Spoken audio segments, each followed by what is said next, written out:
वजीराबाद के इलाके वरपाल चट्ठा में एक मकामी जमींदार की बेटी की शादी की तकरीब इस वक्त एक अनोखे मोड़ पर खत्म हुई जब खवातीन के दरमियान तल्ख कलामी के बाद दुल्हन वालों ने दूल्हा और उसके अहले खाना को बेइज्जत करके वापस भेज दिया।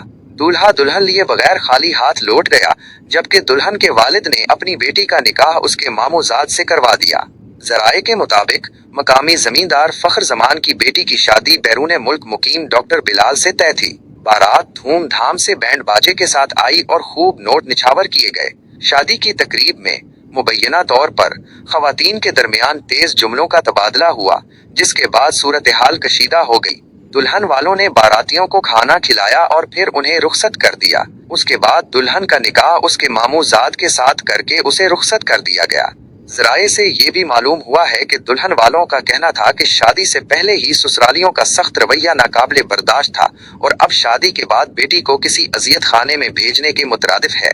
दुल्हन वालों ने अपनी बेटी को करोड़ रुपए से जायद मालियत की गाड़ी तोहफे में दी और भारी मालियत का जहेज देकर उसका निकाह मामूजाद के साथ करके उसे रुखसत कर दिया। इस सूरत हाल पर एक शेर मौजू है। बिगड़ी जो रेत रस्म की, पल में बदल गई बाजी, दुल्हा चला गया खाली, रही मामू की शहनाई।